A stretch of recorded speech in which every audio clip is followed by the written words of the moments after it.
मरल मृतक बोले था भोजपुरी कहानी स्वर लड्डू लाला।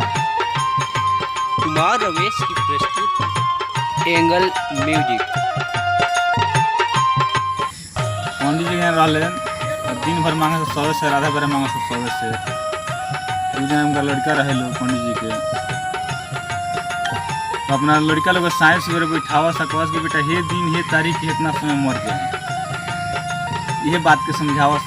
अब दिन भर मांगे से सदस्य राधा बेरा मांगे से सदस्य बेरा के 700 बोले लगा ये बेरा का 750 भाई वही जन बा कि रोज वह काम रहे रोज साइंस वगैरह बैठावा पढ़ावा अपने लड़का लोग को बस के बेटा हे दिन हे तारीख हे समय के मर गए। लड़का लागल लोग कहे कि पिताजी पगला आगे बढ़े जन्म मरण अपन कोई जाने ला लेकिन पहुँचल फकीर रहा पंडित जानत रहे अपन जन्म मरण सब ठीक उहे दिन उहे समय उहे तारीख पूजल पंडित जी मर गए। देखल तो कहल कि पंडित जी तो मर गए ठीक उहे समय बा उहे दिन उहे तारीख बा लागल लड़का लोग रोवे छाती पीट के तो मरल मृतक बोलता मती रोव बेटा हो छतिया तू पीटिए के काचही बासावा के डोलिया बनई बहू ललकी ओ हारावा लाले का रंगवा तिरंगवा लहरइब चार को नामा हो लिखब हरि नाम जी। चारू कोना पर तिरंगा लहरा दो लाल एक रंगा जौन बाकी डोली को हार रही। कितना बात जब सुनल टोला महला गांव नगर के लोग कि पंडित जी मर के बड़े बोलता रहे जे जहें रहे खेत में अथी में जहें ये रहे वहाँ से चल दे हल कि भाई मर गए पंडित जी बोलता रहे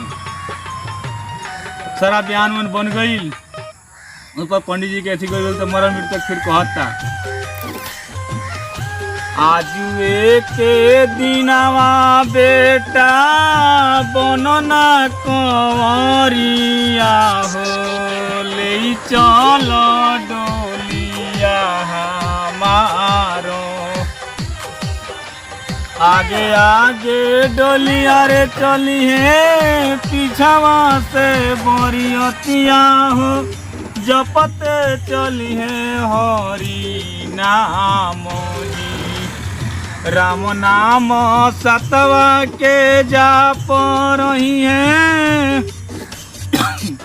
डोलिया उठाओ बेटा ले चलो राजा के बाजारो जी। और राज में एगो राजा रहले जो ना कि बियाह भई रहे गौन ना भई रहे उनकर बाजार लागे जिया जिया जिया लड्डू लाला जिया शाम के सारा व्यापारी जौन सौदा मोचर रहो तो राजा के मंत्री जा खरीद ले बाजार के सौदा बाजार के यही नियम कानून रहे तो कल राजा पंडित जी वही बाजार में ले चल के बेच देवे के बा हमरा के तुलो इन्हें उन्हें लाश लो मत हम लोग यही बात के ठीक बा। आगे आगे डोली चल पीछे बरीते चल रहे जपत चल रहे हरि के नाम जब बीच रास्ता में फिर मृतक बोलता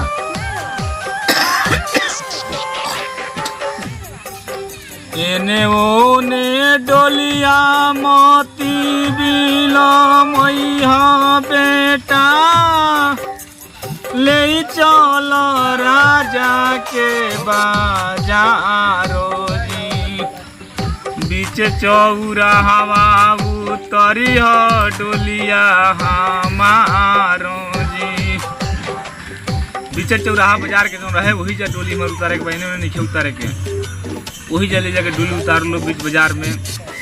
राजा के जब शाम भइल तो राजा के मुंशी मुनि चल खरीदे खातिर बाजार के सौदा खरीदा जब पहुँचे महानी पर तो कहल रे भाई मृतक हटाओ बाजार में से मृतक काहे के लिए बरसों तो मृतक ले कह कि मृतक आइल बेचे के कह रे पापी चंडाल कहीं मृतक बेचाला तो मृतक बोला था कि रे पापी चंडाल जाके राजा से कहो राजा खरीदी इतना जो बात सुन लो तो बाजार में भगदड़ मची गई, हलचल मची गई, मरल मृतक बोलता, बाजार लोग छोड़ के भाग चलल। तो अब राजा के सिपाही जौन बाग जाकर राजा के हुकुम करता है कि सुन बात सुन राजा हमर बचनावा हो, लागल बाड़ी बजरिया में आगो जी, मचल बाहल चल भागतारे लोगावा हो, केहू नाही रुकेला बाजारो जी। राजा से जौन बाकी उन्हीं पढ़ रहा मंत्री सिपाही की सिर नवा के सलामी दाग के राजा है तर बाजार में हलचल मच गई बा। राजा पूछा था का बात भइल बा, मार भइल बा, झगड़ा भइल बा, क्या लगल बा? कहता सिपाही कि नाही भइली राजा मारवा, नहीं भइली झगड़ा हो, नहीं लगली योगिया हो, मचल बाड़े हल चल बाजारो जी। अरे भाई तो बात का बा, जब नाग लगल न मार भइल न झगड़ा भइल तो भइल का बा? कहला सिपाही की आइल बा बाजार में मृतक बेचे के, और मृतक बोलता।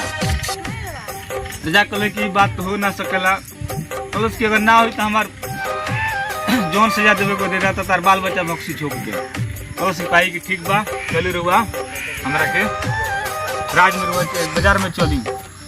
बाजार में जौन बा के राजा हाथी पर सवार होके चलो, हाथी पर से गई तो कहत तबे बाजार में मृतक ले बेचे के मृतक के दाम का बा? तो राजा लड़किया कलश की मृतक के दाम मृतक के कहिए, मृतक के जब दाम मृतक कहे तो राजा ये बात के सुन के कलश की मृतक के दाम का बा? हाथी पर से कह रहल बा। तो मृतक बोलल कलश की अरे राजा मृतक के दाम 5 लाख बा। जब इतना बात सुनले राजा तो हाथी पर उतर गई, और उतर के अपना जाके गुरतानी खड़ा हो गए, दसों जोड़ के तरह खड़ा हो गए कि हे नाथ एक से रुपया के हम ले चलम तो से लाभ घटी का बा, फायदा का बा, पुण्य प्रताप का बा। कलश मृतक के राजा है बाजार में तरह का दिखाई हो, चलो एथी में ले चला राज में अपना, तब न तो दिखाई तो पूरा संसार देख ली। जागे से पावे सुबह से खोवे, जगबा तो बहुत कुछ जगबा ना देखब, सुतबा तो कुछ ना देखब। ले चल अपना राज में 5 लाख रुपया जौन बा कि मनीप से कहले कि दे दो। देला के बाद कहले मृतक अपना बेटा से कि ले लो बेटा रुपया पैसावा हो, यही से करी मोरा क्रिया करम जी, राहिया बटोहिया रे हुई है। जिया ये लड्डू लाला जिया, कमाल कर दलर। उनको के करई हो तू भोजन जी, राजा भी पहुँचे जगवा में, इनको के करी हो भोजनवा, रजबो के करई हो भोजन जी, खुशिये के दानवा हो करी हो, देखिए न जग साना सारो जी। मरण मृत करबे के बेटा पैसा ले जा, यही से क्रिया करम, राही बटोही जौन बा कि खुशी से दान दिहो, आ सर सामान जौन बा किन के अपन तू इथि लगई हो, आ जौन बची तौन अपना इथि में रखियो लो, कह के मृतक जौन बा कि कहलो तो बेटा लो रोवता लो।